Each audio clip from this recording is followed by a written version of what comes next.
5. Hello, this is Dave, and welcome to Equity Story. I'm here with Wolfie, and it's just the general daily trade watch video and general share advice, not personal advice, as per the disclaimer. Oh la la la la, Wolfie. Let's start with SDR. So, strong announcement. Is this now the easy money? Hopefully. I mean, companies has been delivering quarterlies that said they're going to do, which is reducing the cash outflows. They are. So nothing's changed story-wise. It's just now the market sort of, happy to push it forward. The closer it gets to that cash flow positivity, which will be in the second half of FY24. So look, fundamentally for me, the easy money was buying it at the lowest lows, because I knew this is going to go. But technically speaking, this is where you probably get in now. Right. Okay.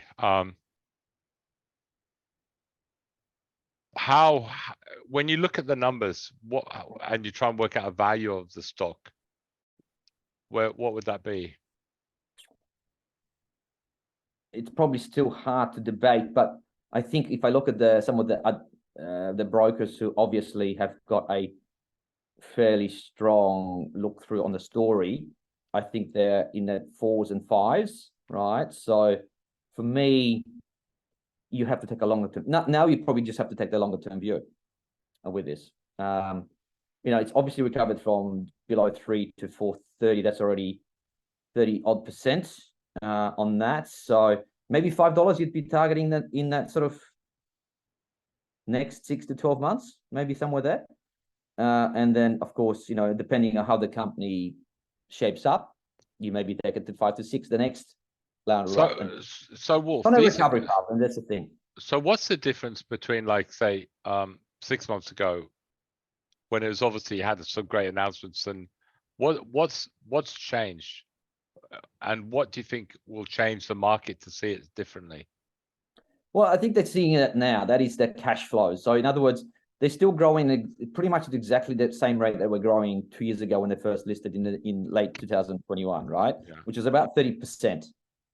The fact is that the cash outflows back then were just horrendous. 50 million losses on the books.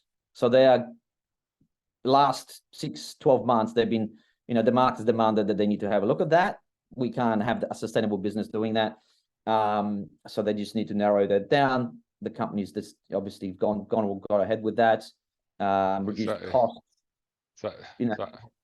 Yeah, there you go. So it's now a much more safer business, I suppose, when it gets to the cash flow operating profitability. And of course, one hopes just on one-off. It is a sustained recovery, and maybe in the next couple of years, we're actually going to see some profits, and then we're going to have a different ballgame altogether. And then you're probably going to be valuing it very differently too, right? So this is like a step change from a company that was just probably purely based on growth back in when you first listed. That's when the big FOMO was still in. That's why I was trading at $7. It was all about, that's a good story, growing at 30%. Let's give it a 10 times revenue growth number. But then, of course, things changed. People going, no, we just hate anything that's unprofitable. Just too expensive, too much risk. Down she went. Nothing changed in the story, by the way. Exactly the same. They were saying exactly the same things whole way through. Very consistent. That's why, I thought this is one that we have to get back in when we need to. So yeah, they just sort of getting on back onto that trajectory where I think everyone will start looking at this much better than before. So this is a time to buy if you haven't before.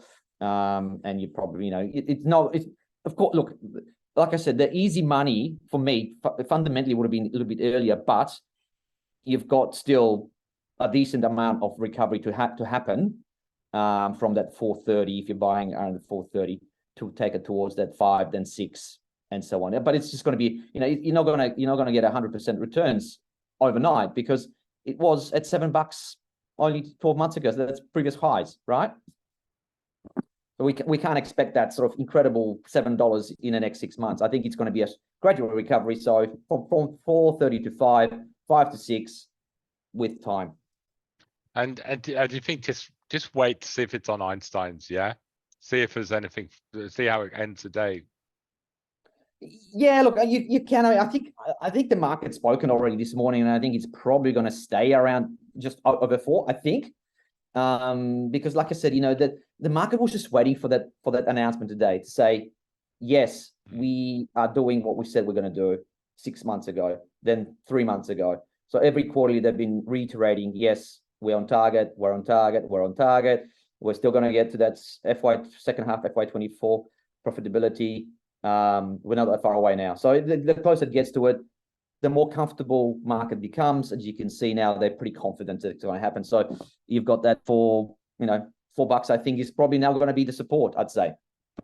Yeah, maybe a little bit of a nibble between $4.30 and $4. Yeah, somewhere there. But it still can be volatile depending on Nasdaq, depending on our markets here. But I think at least that main bit where investors will be wary, they're probably not going to be as wary anymore. Well, and was this shorted a bit, Wolfie?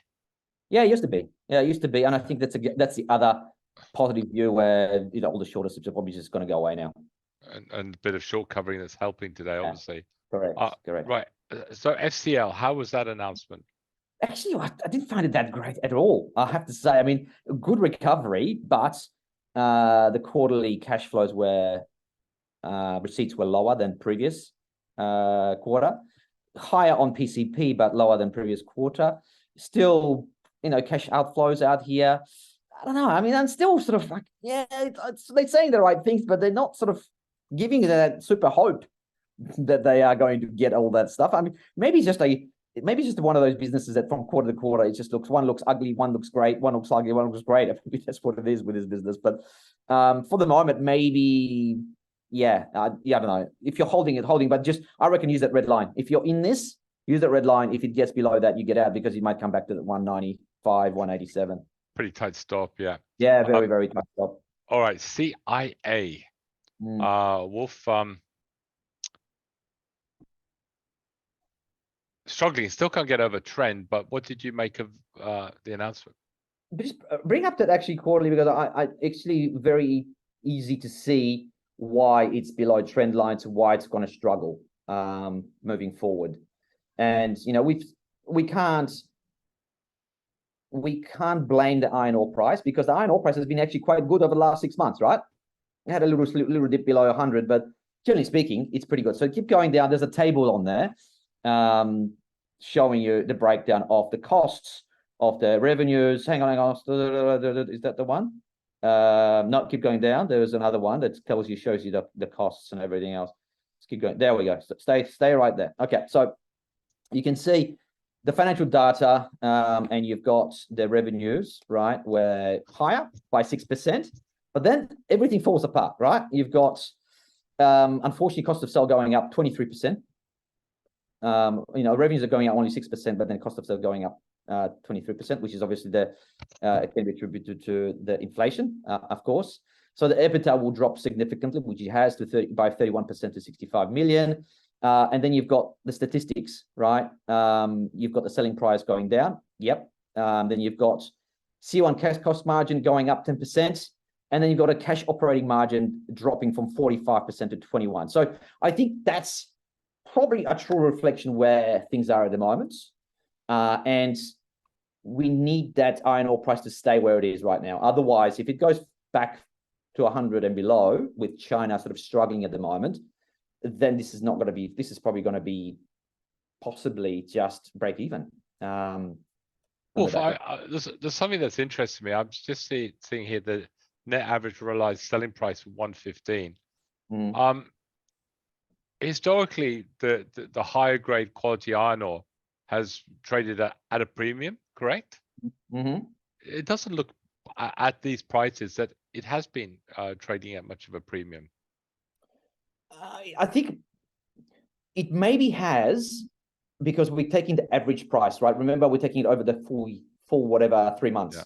Yeah. And we had a bit of fluctuation, right? So maybe it is a reflection. It was a little bit lower. It was in the lower hundreds. There was a period where it was under 100, and then we recovered back to 110, right? So maybe it is true reflection. I don't know what the actual premium they're getting for the iron ore, right? But it seems okay to me, that price. Saying that, you see that iron ore price going higher from here? I don't think so, right? Unless things change significantly in China. So like I said, if the costs keep creeping up, you are going to get margins lower and lower and lower. So I'm just a little bit worried here that we are getting to a period where maybe they just need to do something to cut costs. And I don't know what they can actually do to do so. All right. Listen, thank you very much for that. And like you said, that's why it's below trend. Correct. A stock 3DP, which has been a horrendously looking stock below trend for a long, long time. It's starting to look a little bit better. It's still not a buy for me, Wolf. Yeah. What's going on? It's such again, bring up the announcement because I love the marketing. The marketing has to get a bonus for this, right? Great job. There you go. And obviously the FOMOs are on, but when you look at the numbers, yeah, maybe that's why there's one of those. Let's go. Let's get in. But bring it down because I want to show everyone the lovely, not that one, the announcement from today, which is just a quick announcement from them. Sorry, it's the 3-page one, I think, or 4-page one that they had, not the presentation. Oh yeah, sorry. Yeah. Because it's the stop right there. I just quickly just go through the points here. So Pointera in a 10-year US energy capex program. Now, the first 4 or 5 paragraphs, it's all about this 15 billion grid resilience capex programs. It sounds like, oh my God, they're going to get $15 billion out of it if you just quickly just read through it.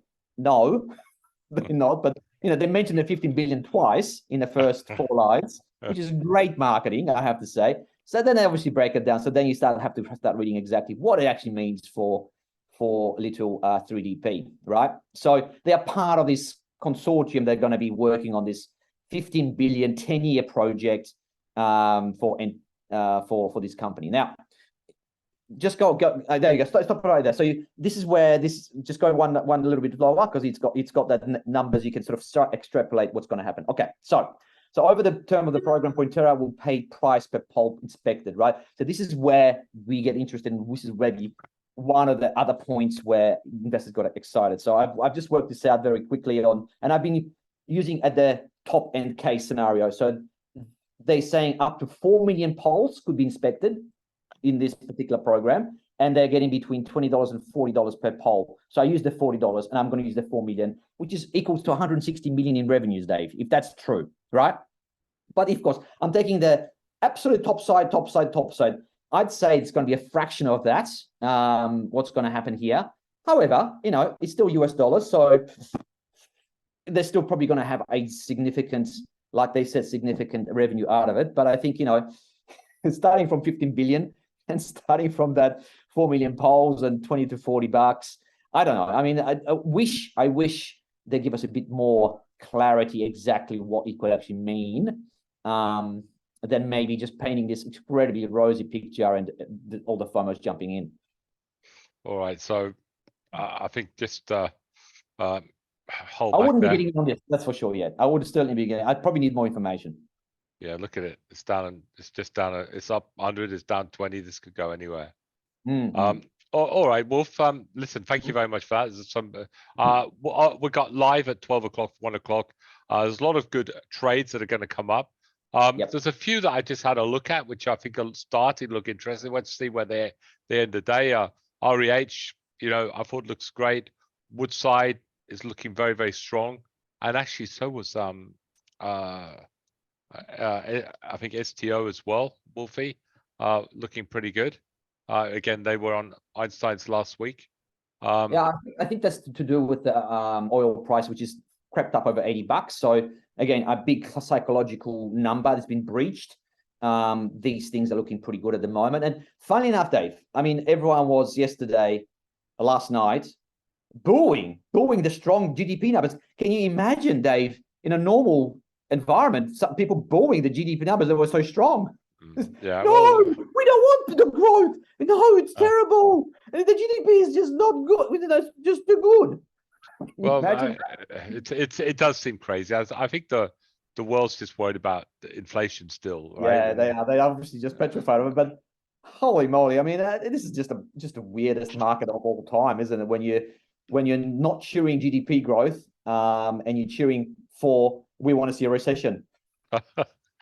Yeah, no, it's the world's upside down, Wolf. And you're seeing some of the retailers like even Nick Scali poking its head up might have a little bit of a trade in that one, right? You know, these are all stories that I think will get onto Einstein. Just seeing Webjet breaking out looks superb. Even corporate travel, take your hat off. It looks really good price action last few days. Flight Center, yeah, we're talking about that retesting that resistance. It did exactly that. SGF Group. So I think, you know, that'll be looks like it could be a winner for Einstein's. I had an interesting one, Cochlear at the moment sitting on a buy signal. It might be 3 or 4% in that. This was interesting, Transurban, you know, with that little breakup this week and hits support and bang up it goes. I wonder if maybe there's a few percent in that one, Wolf. It's almost as if those last CPI numbers in Australia, when we went below the expectations down to 6%, it's like given a green light for anything to go up. You know, we're sort of like happy. Okay, well, no more interest rate rises. Everything's back to normal. Everyone, let's just buy dogs. Anything that goes. And Soul Patch looks interesting. Well, I reckon there's a few percent in that one. So some interesting trends. There's going to be lots more today at 12 o'clock at 1:30. There's going to be a lot, I think, on Einstein's this weekend. I don't think there's any point putting out one yet. We're watching SDR very, very closely. I think there is a bit of a warning on this stock, Wolf, that it's so lightly traded, isn't it? Oh, you can easily drop, you know, dip below $4 today easily, right? At the end of the day, if the markets thinks that there might be a pretty bad weekend for the markets in the US. So look, I'm still thinking that it's turned a corner here. You know, we've had really 3 strong weeks for it, where the investment, I suppose, fraternity looking at this much more positively than before. You know what's funny? The stock goes right up to resistance. I mean, it's just incredible. Is everybody looking? Oh, where did it go before? Oh, it's nearly there. I'm going to sell. Right? Yeah, it's amazing the psychology of the market. I mean, everyone's going, who's going to be brave enough? Who's going to buy? Who's going to buy it over 4.30? You know what? I mean, if you look at back 5 weeks, you know, when you've got that breach, that $3. I mean, unfortunately, those sellers out of there, they're going, what on earth is going on? I mean, it just looked like a bad sell. You got to get out of it. This is going down further. Completely wrong. This is the weird thing, isn't it? It just doesn't take much for, like I said, a lightly traded stock to look bad one day and then great the next. Yeah, it's TLX. I mean, remember TLX had they did something similar, didn't they? Yeah, I mean, they come up with a fairly poor number, and look at that. It's sort of climbing back up again. You know. But you know what? There's your lesson, right? There's your easy money. Should be, right? You don't buy that. So the story's back on, right? Yeah, just on TLX, because I saw some numbers coming out of FN Arena from a big broker that was UBS, Dave, and they've got a price tag of 14. But there's an interesting little sentence in there, right? Which says, well, actually 2 sentences. I read out two of them. So they're talking about this TLX 250 CDX, which could be as big or bigger than Illuccix. Illuccix is the one that they've commercialized, and they're getting that revenue at the moment right now. It's about $200 million, right? Aussies, right? So you know that, but they are talking about this second product, right? Potential sales of TLX 250 CDX could exceed $1 billion, Dave, right? If they can get this commercialized and get it going. So you can see the potential here. And I don't want to talk big numbers here, which I've already did before, but let's just take it step by step here. Of course, the market's still just unsure exactly what all these numbers mean. They're probably confused. They're seeing a number that wasn't 100% growth down to only 20%. But of course, it once they hit the market, it's going to have a pretty big spurt and then sort of fall off. But I think they're forgetting that. Hang on, what else is ahead? And they've got so many products. They've got so many new treatments they can get to market if they're successful, of course. But that's what I'm sort of looking at this as my next little PSL, Dave. That's why I thought any sell down in this. If it holds at $10, it could be great buying, and maybe this is a case in point. All right, and interestingly, MP1 Wolf, Mhm. which I think we're saying like just be patient. This looks like it could break through, and it has, right? Mhm. Macquarie's got a 12, I think, put a $12 target price. However, they did it. Someone was negative about them yesterday. Who was that? They always look AFR because they must have some sort of agenda against Bevan Slattery because they were really pummeling him last night, right? So AFR, Okay. they had like a Chanticleer, article about it saying that he's a great salesman, right? So he's massaged the numbers to make it look extremely good. People are falling for it pretty much, right? So this is just a word of warning. I mean, is this a true reflection? I mean, that's pretty strong terminology by Yeah, it is. It is. BFR to actually say whatever. Yeah, colorful presentation. Pretty much. A certain individual is. Yeah. It's like, I suppose, hinting they're bending the truth, right? That's just not giving you the whole truth. That's also they're just pinpointing the stuff they want to pinpoint you. Right. Okay. Right. So they only show you the good bits, not the bad bits, as companies do. You know what? It's so easy, isn't it? Just following the charts. All right. Exactly. All right. On that note, Wolfie, absolutely brilliant. And get going. And see you at 12. See you at 12 because I want to discuss some of these stocks because I know there's going to be a lot of questions, from your SDRs to some other stuff in there. Let's discuss. All right. Thanks, Paul. We'll see you, mate. Bye-bye.